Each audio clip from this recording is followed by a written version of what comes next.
طيب يا رجاله كده اهلا بكم في فيديو جديد ومدرب جديد. نزل معانا طبعا كده مدرب جديد بعد تحديث الخميس اللي فات، وهو مارتينيز مدرب البرتغال وباسلوب اللونج بول كاونتر. والاسلوب ده تقريبا اول مره ينزل ب 500 كوين من ساعه ما بداوا ينزلوا المدربين اللي هم بالريت 89. نزل معانا كل الاساليب، كلويفرت وكرويف نزلوا بوزيشن جيم او اسلوب استحواذ، ونزل برده مدربين كويك كاونتر واوت وايد ولونج بول. طبعا اللونج بول بكن باور اللي هيضيع بكن باور من ايده يا جدعان، ده احسن مدرب في اللعبه حاليا. وفي مدرب معانا دلوقتي مش عارف بتاع تركيا ولا ايه، ده اوت وايد وفي كويك كاونت، كل دول ب 500. بس اول مدرب ينزل لونج بول كاونتر هو مارتينيز، وكمان كده بيزود معانا نقطه في البول كنترول ونقطه في الاجريشن، فدي ميزه وعيب. يعني انت في الاغلب مش هتلاقي اللاعبين اللي عندك في الفرقه الريت بتاعهم عالي، لان النقطتين اللي بيزودهم من الاثنين مش في الهجوم والاثنين مش في الدفاع، لا هي واحده هجوميا وواحده دفاعيا. فممكن قليل قوي لما تلاقي واحد زاد، ممكن مثلا واحد خط نص زي يعني ادجار ديفيس البوستر الواحد مش الاثنين بوستر، ده ممكن يزيد معاك لان هو محتاج الاجريشن ومحتاج البول كنترول. لكن مدافع مش هيزيد، مهاجم مش هيحتاج الاجريشن، نفس الكلام. عموما احنا جايين النهارده نجيب معانا مارتينيز ونجربه معانا في الديفيجن. يلا ودي ال 500 كوين كده، اشترينا مدرب مارتينيز رسمي، نخش على التشكيل. طيب اول حاجه كده هنغير المدرب معانا مارتينيز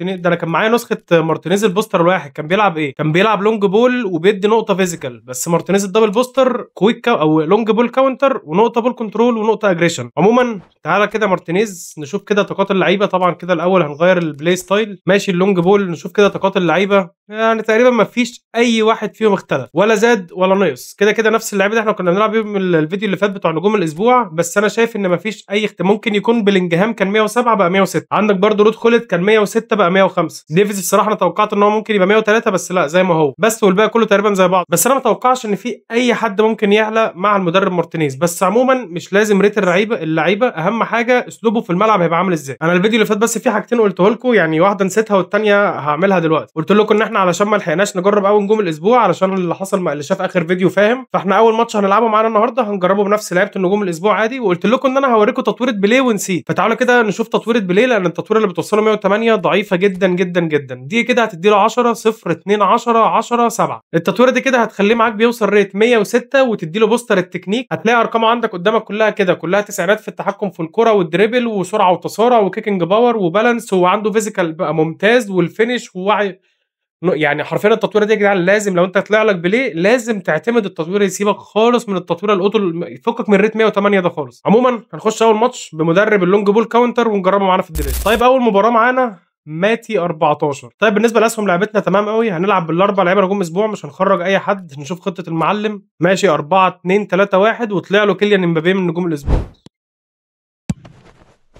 اوه ماشي ماشي، الواد داخل حامي.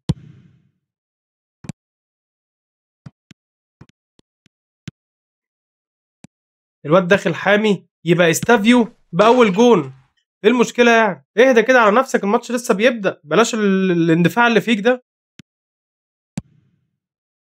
اوف يا ابن اللعيبه يا ابن اللعيبه يا سافيتش على الريفلكس.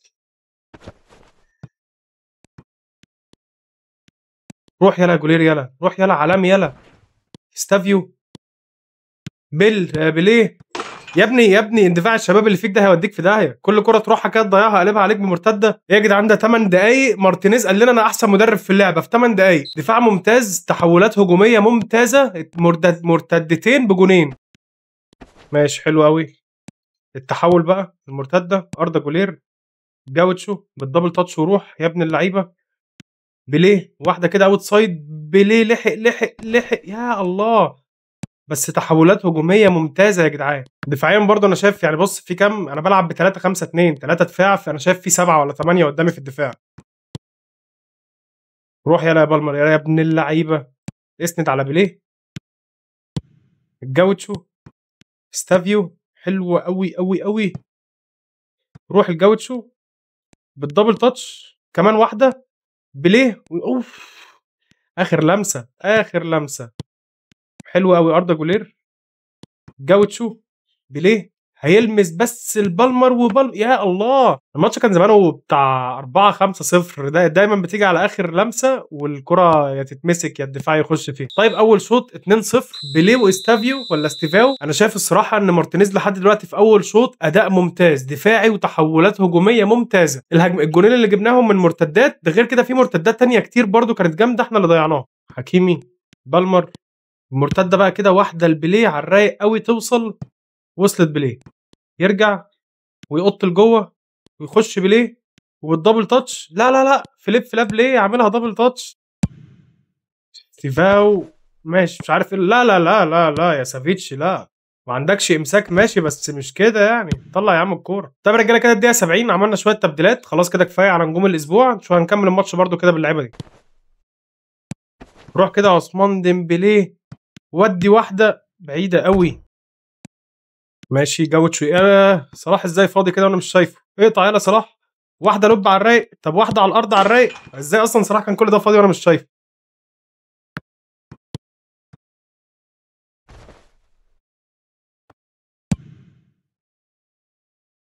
بص يعني انت خدت بالك رايكارد راح فين، والدفاع برضو مليان. طيب اول ماتش 3-0 الصراحه حتى الان اداء ممتاز دفاعيا وهجوميا وتحولات هجوميه ممتازه. حتى اللقطه الغريبه اللي رايكارد طلع فيها لحد الهجوم علشان يضغط برضو ناحيته ناحيه الدفاع كان في 3 واقفين بداله، فما فيش اي هفوات دفاعيه خالص. طيب هنخش على الماتش اللي بعده معانا كده ديفيجن 3 ابو جو محمد عبده جو محمد. اوه انا نسيت اطلع لعيبه نجوم الاسبوع. ماشي عادي سهله، هم يعني هي اللعيبه حلوه مش وحش، بس انا كنت عايز بقى ايه يعني اظبط التشكيله بتاعتي. عموما هنلعب بالخطه دي، والمعلم 3 5 2 3 6 1 بقى، وعنده برضو بيليه. هنشوف بقى الماتش ده الفرق ما بين تطويره بيليه 108 وتطويره بيليه 106. هو ليه كل اللي جاي لنا النهارده بيلعب عرضيات؟ وايه الحكايه؟ حكيمي بالاوت سايد، يلا بشماله حلوه حلوه. بيليه يا جدعان قد كده اهو، بس بيطلع رأسيات مع يعني مدافعين. بص ده كان مين المدافع ده؟ باستوني مش عارف ولا حد يعني معدي ال 190 وخدها من قدامه. طب حس كده، خد يا عم العرضيه دي على دماغك ورينا. هو بيليه حط والله برضو ناشف ناشف في التحولات الهجوميه. واحده بقى ار2 بادجار ديفيدز. العرض يا راجل حلو قوي. يلا يا حكيم يلا، الفايتنج سبيريت يلا. حلو قوي جوه روح. بيليه استافيو، حط استافيو.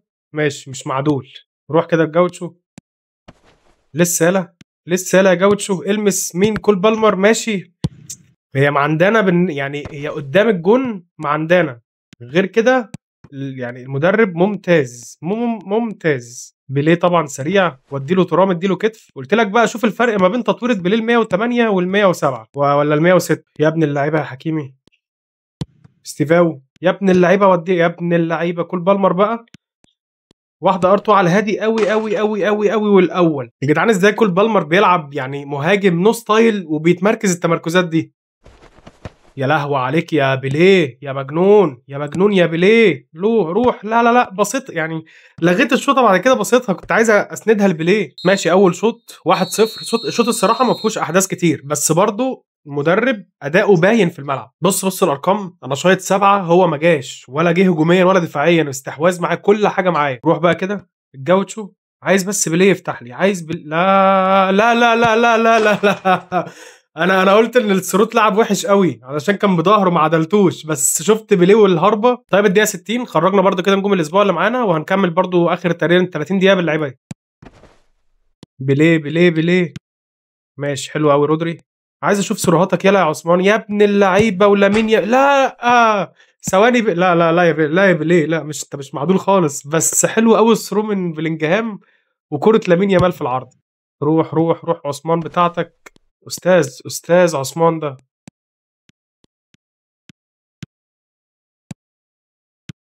هي الجوتشو. لا لا يا بيلي لغيتها العارضة عثمان يا لهوي. انا مش عايز اقول مش رايداني، لان لا هي الكرة صعبة قوي ان هي تيجي من هنا. انا اصلا استغربت ان بيلي ما جابهاش بره.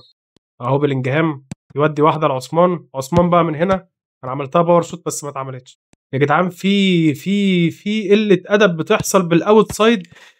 في يعني تغير يعني اسمها ايه، تبادل مراكز ما بين اللعيبه مش طبيعي. لامين يامال شفت وصل ازاي؟ بص بص لامين يامال الناحيه دي اصلا ازاي وهو RMF. في تبادل مراكز ملحوظ قوي يا جدعان في مع المدرب مارتينيز. خلص الماتش 2-0.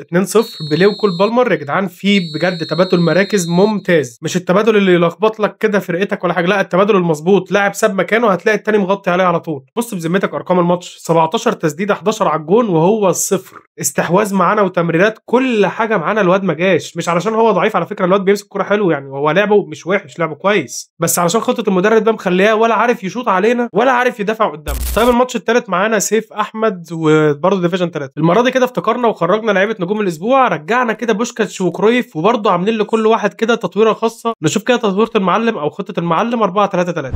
مشكله الماتش ده ان هو فيه لاج شويه عن الماتشين اللي فاتوا، يعني الماتشين اللي فاتوا كانت الدنيا سلسه، الماتش ده حاسس بلاج بسيط. اتمنى ما يزيدش، اتمنى ما يزيدش. روح يا بيليه، واحده بقى تشبايه يا رايق يا وسع يا بارد، يلا يا بارد يلا. لا يا كرويف، لا على الروقان ده يا كرويف. انتوا خدتوا بالكم مين اللي شتت الكرة دي من جوه ال 18؟ كرويف. شوف كرويف الاي ام اف راجع فين، وده علشان حاجتين، علشان كرويف جامد وعلشان خطة المدرب دفاعيا ممتازة، مفيش اي ثغرات دفاعية. يا ابن اللعيبة يا ديفيز، روح جو تشوك. ماشي كرويف، وارجع كده بالكرة، سلم لبيليه، وبيليه على الرايق بقى، على الرايق. هو مين اللي وقف له حارس اللي عمال يصد ده كله؟ لا لا لا، دي غلطة مني، لا دي مش غلطة دفاع. رودري كان رايح مع الكورة، انا اللي عملت سهم لتحت، سحبت رودري، طمعت ان انا الحق الكرة قبل هالاند، فدي مش غلطة دفاع. الدفاع كويس رغم ان رودري كمان هو خط النص. هبص زي دي كده، نفس السرور اللي هو عمله قبل كده، بس انا المرة دي بقى ايه، ما بعتش كنافار. اسطورة يلا، اسطورة. خدها تاني يلا يا بوشكاش. ضربة جزاء، انا اتضربت فيه ايه؟ تقعد تتحرك كده كتير. طب انا قاعد، انا هستناك تخلص، تتحرك براحتك. ها خلصت لسه؟ خلاص خدها اهي. خلاص اتحركت براحتك. ايوه بص، كويس ان هو الواد ما بيلعبش غيرها، فانت خدت بالك بقى. يعني هي المره اللي فاتت كانت فعلا غلطتي انا برودري. مين الحارس ده؟ مين الحارس ده اللي عمال يصد كل الكور دي؟ كورتوا البيزك. ما يا عم ماشي سهله. هو عموما الشوط الاول خلص 1-1 والماتش رايح جاي، لسه معانا شوط تاني. يا جدع ايه ده؟ ده انا بقول على مارادونا يا جدع، ان انت ازاي تشوطها من هنا وبالباور ده؟ ايه يا سافيتش، والله خساره فيك تقفلت الباك اللي انا قفلته. انا قلت حارس 202 سم واتاكينج وهيبقى جليتش وبتاع. لا يا جدعان، لا لا لا، سافيتش خدعه. روح يا عم بالوان والتو، ودي بليه. خلص يا عم، هات التعادل. في ايه؟ ادي الاجوان يا عم، مش اللي انت بتجيبه ده. شوت شوت، ما يمكن والله يمكن، مع اي كلام بقى.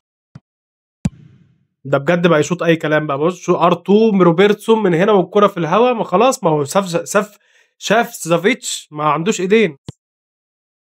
روح كده، حط يا بيليه بقى التالت. يعني كورتوا البيزك بيصد الكور دي، تمام. كورتوا البيزك بيصد ثانيه واحده. كورتوا البيزك يصد الكور دي، وسافيتش الطول 202 سم وريت 104 الشو تايم، وساهمه في الماتش ده سهم ازرق، يخش فيه الجون اللي دخل ده. استنى بص، هو ده ستارت ولا لا؟ اوريكم. اصل لا يا جدعان، بص ثانيه اهو سهم ازرق. يعني ازاي طيب؟ يعني ايه الكلام يا كونام؟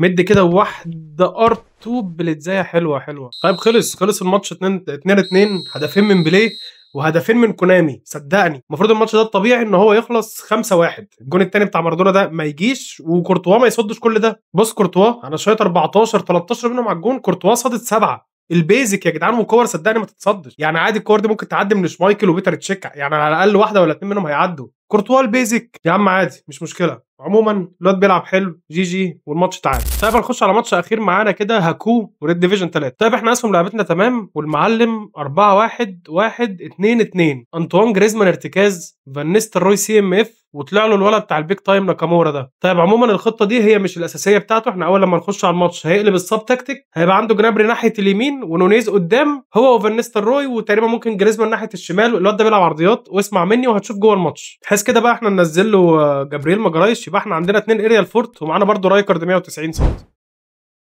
في الماتش لسه ما بداش، الماتش هيخرج.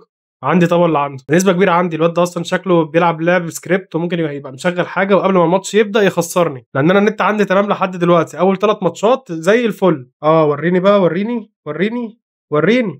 اكتبها لي يا لوست، اكتبها لي انت الخاسر. هاتها، انا مستنيها والله، انا مستنيها. انا عارف وحاسس. ايه ده؟ يوان عادي؟ ماشي، يبقى الواد هو اللي خرج من الماتش. معرفش بقى خوف ولا النت عنده وقع ولا ايه اللي حصل، بس خدنا الماتش. طيب عموما كفايه، انا كان في نيتي الصراحه نلعب الماتش الرابع، بس خلاص كده كده الواد خرج. جربنا المدرب ده معانا كده 3 ماتشات، مدرب ممتاز ممتاز ممتاز. لو انت مش معاك مدرب لونج بول كاونتر، او انت مش بتحب تشتري الحزم اللي هي ب 1500، فانت مثلا ما معكش انزاجي، عليك وعلى مارتينيز. مدرب ممتاز ولا غلطه. الدفاع يا جدعان عنده ما بيتقدمش نهائي. مش بس كده، ده انا بلاقي الدي ام اف بيرجعوا من على الدفاع، بلاقي الوينجات بيرجعوا، بلاقي الاي ام اف، بلاقي على الاقل الهجمه لما لما بتيجي عليا بيبقى فيه 7 8 في الدفاع. غير كده اول لما نقطع الكوره تحول هجومي رهيب، الجناحات تطير معايا، صانع الالعاب يفتح لعب، هتلاقي كده الاثنين مهاجمين يتوزعوا معاك في الملعب علشان يستنوا الكوره. ومارتينيز عنده حاجه غير بيكن باور، اي نعم بيكن باور لونج بول ومارتينيز لونج بول كاونتر، بس هم قريبين جدا من بعض والاثنين ممتازين، بس في اختلاف ما بينهم. مش هقول لك هل هو ميزه ولا لا عند مارتينيز، هو عادي، في ناس تحب ده وناس تحب ده. الفرق ما بين مارتينيز وبيكن باور ان مارتينيز اللعيبه عنده مش متمركزه في مكانها، بس في لا مركزيه رهيبه ما بين الاجنحه وما بين صانع اللعب والمهاجم، حتى الدفاع وخط في يا جدعان التمركزات بتاعت اللعيبه بتختلف في الماتش بطريقه ممتازه. لو اي واحد ساب مكانه بتلاقي واحد تاني سد، لو في مدافع اتقدم خطوتين زياده تلاقي واحد رجع مكانه علشان يغطي، الجناح مثلا ساب مكانه وضم بالكره لجوه هتلاقي صانع اللعب مثلا جاي ناحيته وهتلاقي مهاجم جاي ناحيته. ممتاز ممتاز ممتاز. بيكن باور زي مارتينيز بالظبط، دفاعيا ممتاز، تحولات هجوميه برده ممتازه، بس اللعيبه عندها تمركز، او يعني اللعيبه ما بتتحركش من اماكنها، كل واحد كده تحس ان هو جندي في مكانه مش هيتحرك من مكانه، مفيش حاجه فيهم تميز واحد عن التاني، كل واحد بس ده اسلوب لعب مختلف. شوف انت بتحب ايه. عموما يا جدعان كده هو ده كل اللي كان معانا النهارده بالنسبه لتجربه المدرب مارتينيز، ما يفوتكش، لازم تجيبه، ولازم برده كده تنزل تعمل لايك للفيديو، اشترك معانا في القناه عشان ان شاء الله نوصل 10000 مشترك قبل نهايه الشهر، وانضم معانا على لينك الستور اللي في الوصف. اشوفكم على خير يا اخواتي الفيديو الجاي، سلام.